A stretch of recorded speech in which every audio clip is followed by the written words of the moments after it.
पूछते हैं, गुरुदेव अब इस पृथ्वी पर किसका राज्य होगा? श्री सुखदेव महाराज कहते, राजन, जरासंध के वंश का अंतिम राजा होगा पुरंजय। उसका मंत्री शुनक अपने राजा को मार करके अपने पुत्र प्रद्योत को राज सिंहासन पर बैठाएगा।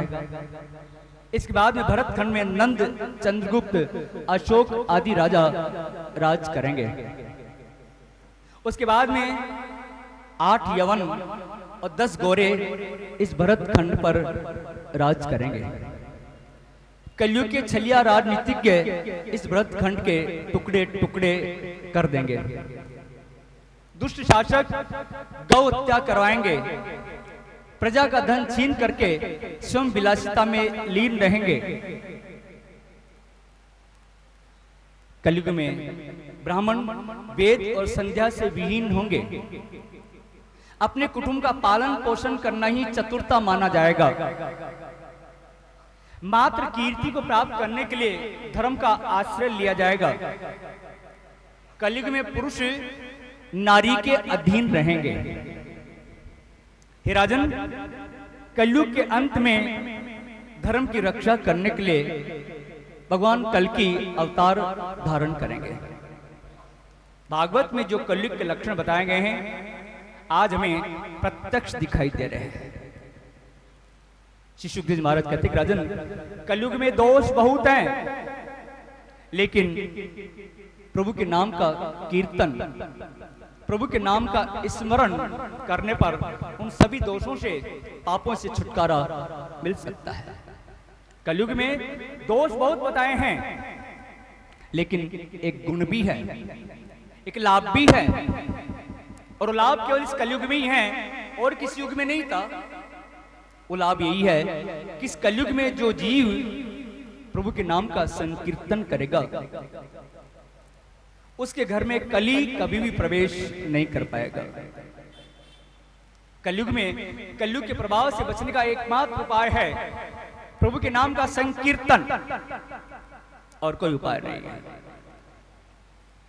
सतयुग में प्रभु का ध्यान करने पर जो फल मिलता था, त्रेता युग में यज्ञ करने पर जो फल मिलता था, द्वापर युग में विधि पूर्वक विष्णु भगवान की पूजा करने पर जो फल मिलता था, वही फल इस कलयुग में प्रभु का नाम संकीर्तन करने पर मिलता है। हे राजन, इस समय तुम आसन मृत्यु हो, मृत्यु तुम्हारे सन्निकट खड़ी हुई है।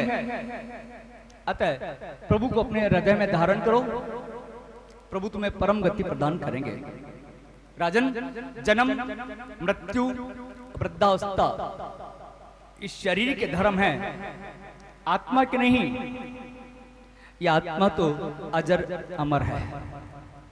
राजन, आज वो तक्षक तुम्हें आकर के डसेगा, वो तुम्हारे शरीर को मार सकेगा, आत्मा को नहीं। यह आत्मा तो उस परमात्मा में जा मिलेगी। यह आत्मा इस परमात्मा का अंश है, और वो तक्षक भी परमात्मा का ही अंश है।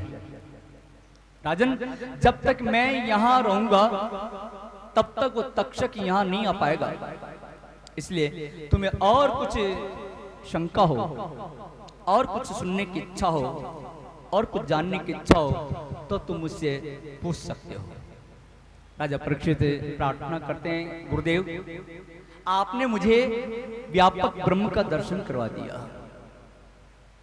आपने मुझे कथा श्रवण नहीं करवाया, बल्कि आपने मुझे प्रभु का दर्शन करवा दिया। गुरुदेव, भागवत के प्रथम स्कंद कथा सुनने के बाद में मुझे प्रभु के दक्षिण चरण का दर्शन हुआ। दूसरे स्कंद कथा सुनने के बाद में मुझे प्रभु के वाम चरण का दर्शन हुआ। तीसरे और चौथे स्कंद कथा सुनने के बाद में मुझे प्रभु के दोनों हस्त कमलों का दर्शन हुआ। पांचवें और छठे स्कंद कथा सुनने के बाद में मुझे प्रभु की दोनों जंघाओं का दर्शन हुआ। सातवें स्कंद कथा सुनने के बाद में मुझे प्रभु के कटी भाग का दर्शन हुआ।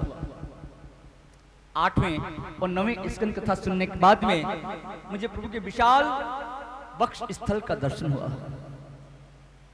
और दशम स्कंद कथा सुनने के बाद में मुझे प्रभु के मुखारविंद का दर्शन हुआ, नैन कमलों का दर्शन हुआ।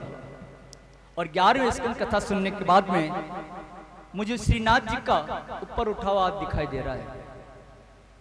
और 12वें स्कंद का सुनने के बाद में मुझे लग रहा है प्रभु दोनों हाथ ऊपर उठा करके मुझे अपने पास से बुला रहे हैं। गुरुदेव, आपने बताया ये सारा जगत ब्रह्म रूप है, वो तक्षक भी ब्रह्म रूप है, अतः अब मैं निर्भय हो गया हूं, मुझे अब सर्वत्र प्रभु का ही दर्शन हो रहा है, मैं अब कृतार्थ हो गया हूं। श्रीमद् भागवत कथा श्रवण के 5 फल हैं: निर्भयता, निसंदेहता, हृदय में प्रभु का साक्षात प्रवेश, सभी में भगवत दर्शन और परम प्रेम की प्राप्ति। सुखदेव जी महाराज कहते हैं कि राजन, तुम्हारे साथ साथ मैं भी कृतार्थ हो गया, क्योंकि तुम्हारे कारण मुझे भी कथा श्रवण का लाभ मिल पाया, तुम्हारे साथ साथ मैं भी प्रभु में लीन हो सका। राजन, अब आगे का कोई भी प्रसंग मैं देखना नहीं चाहता हूं, तुम्हें और कोई शंका हो तो तुम मुझसे पूछ सकते हो। श्री सुखदेव महाराज ने राजा परीक्षित से जानने की अनुमति चाहिए। राजा परीक्षित ने सुखदेव महाराज का पूजन किया, प्रणाम किया। सुखदेव जी की विदाई है, 2 क्षण के लिए सुखदेव जी का पूजन होगा, उसके बाद आगे कथा का हम लोग श्रवण करेंगे।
राजा परीक्षित सुखदेव जी महाराज का पूजन किया, प्रणाम किया। श्री सुखदेव जी महाराज ने अपना वरद हस्त राजा परीक्षित के मस्तक पर रखा। उसके बाद में सुखदेव जी महाराज वहां से अंतर्ध्यान हो गए। बोले सुखदेव जी महाराज की जय। राजा परीक्षित प्रभु का दर्शन हुआ और सुखदेव जी के अंतर्ध्यान होती राजा परीक्षित शरीर से एक ज्योति प्रकट हुई और महाज्योति में जाकर के लीन हो गई। तक्षक ने आकर के राजा परीक्षित को दंश तो किया, लेकिन तक्षक के दंश करने से पूर्व ही राजा परीक्षित प्रभु के परम धाम में सिधार चुके थे। वहां बैठे हुए सभी ऋषियों को, महर्षियों को परम आश्चर्य हुआ। व्यास जी महाराज भी सोचने लगे, जो तत्व सुखदेव जान सके वो मैं भी नहीं जान पाया। यहाँ व्यास जी महाराज ने सुखदेव जी को प्रणाम किया है। राजा परीक्षित की तरह काल के आने से पहले जो जीव प्रभु के परम धाम में चले जाते हैं वही वास्तव में धन्य है। इस प्रकार सभी पापों के नाश करता, सभी इंद्रियों के नियंता श्री भगवान का इस भागवत में हमने श्रवण किया। प्रथम स्कंद कथा में भागवत के उद्देश्य कथा का हमने श्रवण किया, भागवत के माध्यम कथा का हमने श्रवण किया।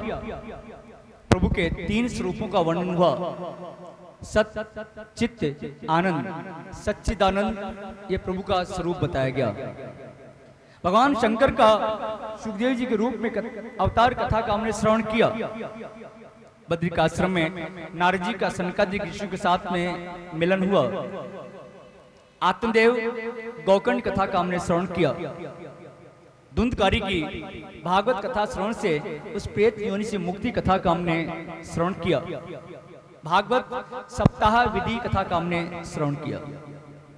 प्रथम स्कंद में श्री सूजी महाराज से शौनकादि ऋषियों ने प्रश्न किए। भगवान के 24 अवतार कथा हुई। नारद जी द्वारा व्यास जी को अपने पूर्व जन्म कथा सुनाई गई। द्वारकाधीश द्वारा परीक्षित के गर्भ के अंदर रक्षा हुई। परीक्षित महाराज के जन्म कथा का हमने श्रवण किया। पांडवों के स्वर्गारोहण कथा का हमने श्रवण किया। परीक्षित महाराज द्वारा कलयुग दमन कथा का हमने श्रवण किया। राजा परीक्षित को श्रृंगी ऋषि का श्राप लगा। सुखदेव जी महाराज के आगमन कथा का हमने श्रवण किया। दूसरे स्कंद में सुखदेव द्वारा परीक्षित को स्पर्श दीक्षा दी गई। भगवान के विराट स्वरूप का वर्णन हुआ। सुखदेव द्वारा सृष्टि का वर्णन किया गया। ब्रह्मा जी को प्रभु ने चतुश्लोक की भागवत का उपदेश किया। तीसरे स्कंद में विदुर जी और सुलभा के भगवत प्रेम कथा का हमने श्रवण किया। विदुर जी का तीर्थाटन पर गमन हुआ और वहां उनका उद्धव जी के साथ में मिलन हुआ। मैत्रेय जी और विदुर जी का मिलन हुआ। कश्यप ऋषि और दिति कथा का हमने श्रवण किया। जय विजय को सनकादिक ऋषियों का श्राप लगा। उनका स्वर्ग से पतन हुआ। हिरण्याक्ष हिरण्यकशिप का जन्म हुआ। वाराह अवतार द्वारा हिरण्याक्ष का वध, कर्दम ऋषि और देवती कथा का हमने श्रवण किया। कपिल भगवान का अवतार हुआ। कपिल भगवान ने